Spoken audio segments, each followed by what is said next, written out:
আসসালামু আলাইকুম। আমি গত পরশুদিন মালয়েশিয়াতে এসেছি 2 দিন আগে। এর মধ্যে মালয়েশিয়ার 3 জন মন্ত্রীর সাথে বৈঠক হয়েছে। মালয়েশিয়ার যে স্বরাষ্ট্রমন্ত্রী আছেন এবং হিউম্যান রিসোর্স মন্ত্রী আছেন ওনাদের সাথে আনুষ্ঠানিক বৈঠক হয়েছে। ট্রেডের যে মন্ত্রী আছেন ওনার সাথে অনানুষ্ঠানিকভাবে আলোচনা হয়েছে। তো এখানে কিছু অগ্রগতি সাধিত হয়েছে, সেটা আপনাদের সাথে শেয়ার করতে চাচ্ছি। প্রথম খবর যেটা আপনারা জানেন, গত বছর মালয়েশিয়ার প্রধানমন্ত্রী আনোয়ার ইব্রাহিম সাহেব বাংলাদেশে গিয়েছিলেন। উনি বাংলাদেশের এখন যে আপনার অন্তর্বর্তী সরকারের যে আমাদের প্রধান উপদেষ্টা আছেন ডক্টর মোহাম্মদ ইউনূসের ব্যক্তিগত বন্ধু। তো উনি তখন প্রতিশ্রুতি দিয়েছিলেন যে গত বছর যেই বাংলাদেশি শ্রমিকরা মালয়েশিয়াতে আসতে পারে নাই শেষ মুহূর্তে, তাদেরকে উনি মালয়েশিয়াতে আসার সুযোগ করে দিবেন। এটা নাম্বার ছিল 17,000-এর মতো। তো এটা ভিত্তিতে আমরা অনেক আলোচনা করেছি। তো তারা বলেছে তারা ব্যাচ ওয়াইজ নিবে। তো প্রথম ব্যাচ হিসাবে 7,926 জনের তালিকা ওনারা চূড়ান্ত করেছেন এবং এটা খুব অল্প সময়ের মধ্যে ওনাদেরকে মালয়েশিয়াতে কাজ করার সুযোগ দেওয়া যাবে, এই প্রক্রিয়া শুরু করে দিয়েছেন ওনারা।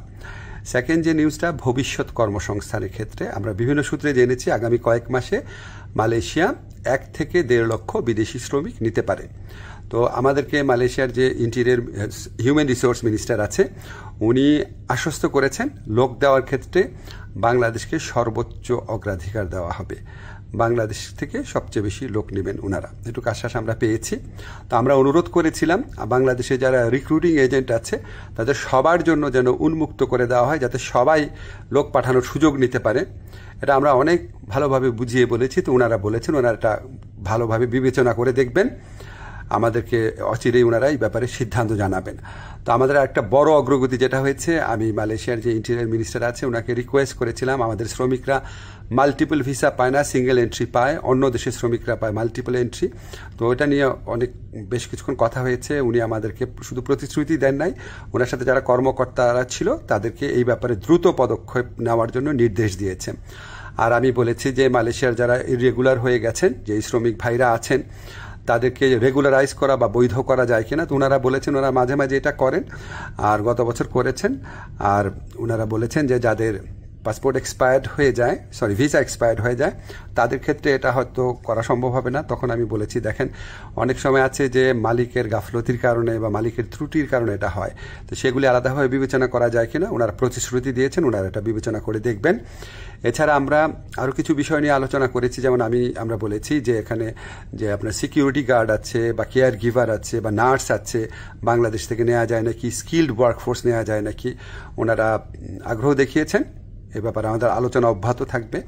তো আমরা মোটামুটি আশাবাদী এবং আমরা মনে করি যে এই যে এতটা ফলপ্রসূ একটা আলোচনা হলো, সেটা আমাদের প্রধান উপদেষ্টার অবশ্যই উনার বন্ধুত্ব, উনার গাইডেন্স আছে, উনার যে বন্ধুত্ব আছে মালয়েশিয়ার প্রধানমন্ত্রীর সাথে, উনার যে গাইডেন্স আছে আমাদের প্রতি আপনাদেরকে জানাচ্ছি।